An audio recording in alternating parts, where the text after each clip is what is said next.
All right, so get this. Today, we're really going deep into quantum information. Really diving deep. Like deep, deep. Specifically, we're looking at how we measure things in these systems when the systems themselves are like super similar. Right. Yeah. So think of it like you're upgrading like the software on a supercomputer. Okay. A tiny tweak to the code can have these huge ripple effects on its performance. Yeah. So that's what we're looking at here, but in the quantum world. Exactly. And to guide us through this deep dive today, we have this recent research paper. Yes. And it's called Get Ready for It.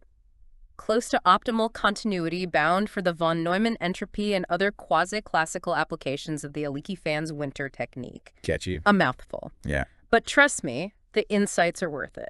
So essentially, this paper, it tackles this idea of continuity in the quantum world. Yeah, continuity. Continuity sounds simple enough. Right. But we're talking about the quantum world, where things, well, rarely are as they seem. Exactly, and that's what makes this paper so interesting. It's all about finding those precise mathematical descriptions for how smoothly one quantity changes in relation to another. And these are special systems called quasi-classical quantum systems. Quasi-classical. It's a mouthful, I know. I'm getting lost already. But think of it this way. In a quantum computer, even the tiniest errors can totally mess up your results. They can cascade, scramble everything. Wow. So this research, what it does is it helps us measure that stability. Make sure those errors don't throw everything out of whack. That's huge. This is huge. Because we're talking about building quantum computers. Exactly. Reliable quantum technologies. That's it. This is making it a reality. And this paper is giving us the tools to do it. It's pretty elegant, actually. Okay, I'm intrigued, I have to admit. I'm very interested. But before we get lost in the weeds here, can we just demystify quasi-classical? Of course. What makes a quantum system quasi? Okay, so it's actually a really fascinating concept. You see, it bridges that gap between classical physics, where things are nice, predictable, and the crazy world of quantum mechanics, where things are, well, a bit more fuzzy. Fuzzy, I like that, yes, fuzzy. So we're talking about systems that blur the lines between the two. Exactly. Okay. And you know what? The paper actually focuses on two specific types of these systems. So the first one involves something called states diagonizable in a specific basis. Okay, lose me now. I know, more jargon. But basically it means we're finding these really clever ways to organize quantum information into these neat, manageable boxes. So bringing order to the quantum chaos. You got it. Okay, I like it. What about the second type? All right, so for this one, imagine a guitar string. Okay, got it. It vibrates in a bunch of ways, right? Yeah. These classical states, they're like picking specific points on that string. Each point is a specific vibration. Right. Even though the string itself could be doing all sorts of crazy stuff. So it's like, even though there's a lot of complexity there, we're just kind of honing in on very specific... Exactly. Okay, I think I get it.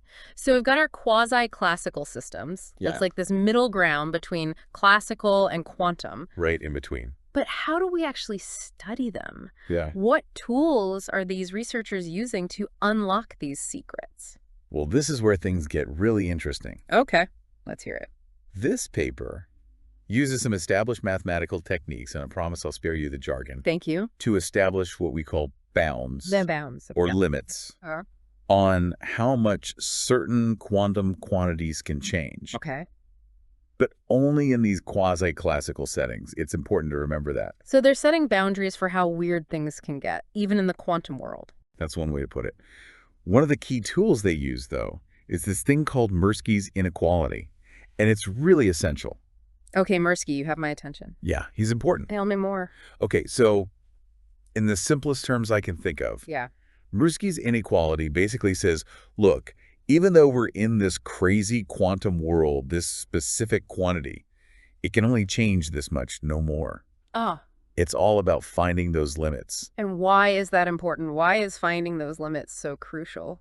Because if we can find those limits, then we can actually make accurate predictions about how these systems behave. Even when we're dealing with really tiny changes or a lot of uncertainty. Precisely. So it's like having this really, really refined set of tools to navigate the quantum world. Exactly. You're getting it. And what's really exciting about this paper is that they actually use these tools to find more accurate bounds than we've ever had before. Wow. Especially when it comes to entropy. Entropy. Okay, now you're speaking my language. Now, that's a concept I think a lot of us can wrap our heads around, at least in a general sense. For sure. So tell me more about entropy and how it plays into all of this. Well, entropy, at its core, it's all about measuring uncertainty. Right. Disorder. Disorder, exactly. And in the quantum world, it's really no different. What this paper does, though, is it really helps paint a clearer picture of how that entropy changes in these quasi-classical systems. Okay. And specifically how it relates to a system's energy. Hold on, are we talking MC over energy here? Not quite. It's a different kind of energy. Okay. But in the quantum world, energy is all about how excited a system is. Okay. Like how much potential it has for change. Got it. And this paper actually comes up with a brand new formula to help us understand how entropy, that uncertainty, changes as the energy of the system changes. A brand new formula. Brand new. That sounds like a pretty big deal. It's a big deal. What makes it so groundbreaking? What makes this new formula so special? It's groundbreaking because it's way closer to what we know is possible than anything else we've had. Imagine trying to take the temperature of a quantum system. Okay. This formula. It's like having a super precise thermometer, giving us a much clearer reading of how much uncertainty, how much entropy is actually there. Okay, I'm picking up what you're putting down. More precise measurements, better understanding of entropy, that's huge. But this paper doesn't stop there, does it? Oh, no, not at all. What other quantum mysteries did they tackle with this quasi-classical thing? Well, they also made some serious progress on something called quantum conditional entropy. Okay, stay with me here because this one might be a bit much. It sounds scarier than it is. Lay it on me. All right. Imagine two parts of a quantum system. They're intertwined, entangled. Okay. Let's say you measure one of them, quantum conditional entropy. That's all about how much uncertainty is left in the other part after you take that measurement. So we're trying to measure the ripple effects of, our observations on the quantum world? That's a really good way to put it, yeah. And get this paper actually gets us a much more precise limit for it, especially in those quantum classical states we talked about. Right, like on the guitar string. Exactly, like those points on the vibrating guitar string. Okay. So we've got these quasi-classical systems, this cool middle ground between classical and quantum. We're applying these really precise mathematical tools, this Mirsky inequality. We're able to set tighter limits, more accurate predictions about how things like entropy work in these systems. And we're not just talking about it, we actually have new formulas to use to make sense of all this. How am I doing so far? Spot on. You're nailing it. This research really boils down to getting a better grip on these quantum quantities, which is crucial for building any of those technologies. This is where it clicks for me. We're talking about laying the groundwork for quantum computers, quantum sensors, all those mind-blowing technologies we talk about. All of them. And this research, with its focus on these quasi-classical systems and the bounds on things like entropy, it's a crucial step. Couldn't agree more. Understanding these quasi-classical systems unlocks the potential for controlling and manipulating quantum information on a whole other level. Okay, so we've covered entropy, both the regular and the conditional kind, but I have a feeling these researchers didn't stop there. What other puzzles did they try to solve? They also tackled entanglement of formation. Entanglement. The big one. That's a word that always grabs my attention. It feels like we're getting to the heart of what makes quantum mechanics so bizarre and awesome. It's definitely up there. Entanglement, it's where two particles are linked, but distance doesn't even matter. And entanglement of formation is figuring out just how much entanglement you need to make a certain quantum state. So it's like a recipe for entanglement. It kind of is, yeah. Yeah. Imagine baking a cake, but a quantum one. Okay. Entanglement of formation. That's like knowing how many quantum eggs you need for that specific cake, quantum quirks and all. I love that. So more entanglement, more complex, the quantum cake, less complex. Exactly. And these researchers, they use their approach to find a brand new bound for it. And it's actually better to use than the old ways in a lot of situations. Okay, now I'm really curious. What makes this new bound so special? What's better about it?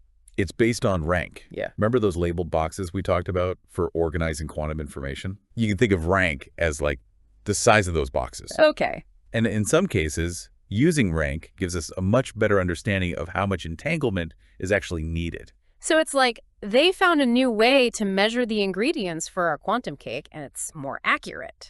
And way easier to use for some recipes. Wow. It's about having the right tools, and in this case, this rank-based bound is a whole new perspective on entanglement of formation. I am really impressed with this research. They took on entropy, conditional entropy, and now entanglement of formation, all through this quasi-classical lens. It's like they gave us a whole new toolbox for understanding the quantum world. That's what they did. What's even more exciting is that these tools are just the beginning, really. This research is going to lead to some big things in the future. I really believe that. This is what I love about science. You think you're getting a handle on things, and then boom, new discovery changes everything. And that's the beauty of it. Always more to learn. With these tools, these bounds, in this quasi-classical perspective, we're on our way to really unlocking things. Okay, we've covered a lot here. Before we wrap up, are there any limitations, any caveats we should be aware of? Of course. These findings are big, but they aren't a universal answer to everything. These bounds, the formulas, they rely on very specific conditions. So it's not a one-size-fits-all approach? Not quite. But science is always moving, this research. It gives us a foundation. We have new tools, new perspectives to build on. I love that attitude. It's not about getting all the answers, but about always pushing further. 100%. That's why this research is so exciting. It's not just the findings themselves, but the doors they open. Yeah. All the new questions it makes us ask. Speaking of questions, this research feels bigger than just these findings. What are the implications here? Where do we go from here? You're thinking along the right lines. It is bigger. See, the paper, it looked at specific examples. Right. But the way they did it, finding those close to optimal bounds in quasi-classical systems. Right. It's like we have a whole new way to look at quantum problems now. So it's not just about entropy or entanglement, but about the whole approach, how they're connecting the classical and quantum. Exactly. This quasi-classical way of thinking could be huge for other stuff in quantum information theory. Okay, like what? Like quantum cryptography. Yeah. That uses quantum weirdness to make ultra-secure communications. Oh, right, because security is a big deal with all this quantum stuff. Like, I've heard quantum computers could crack all our codes someday. It's a real worry. So is this research, could it help us stay ahead of that? It might.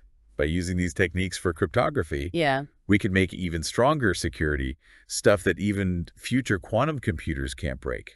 That's wild. It's like we're on the edge of something huge with this quantum stuff, and this research is our map. But you said it yourself, science keeps going. What are the big mysteries that are left? The stuff you're still working on? Well, we talk about quasi-classical. Yeah. Where's the line, really, between classical and that? Can we get more specific? And what happens if we cross it?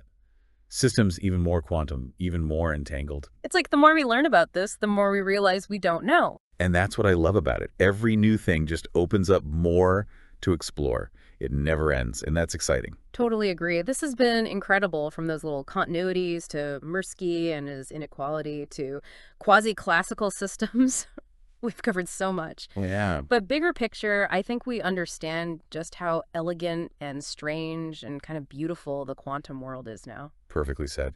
And for everyone listening, don't lose that curiosity. Keep asking those questions and never stop exploring all this quantum stuff. And on that note, we'll wrap up this deep dive into the quantum world. Until next time.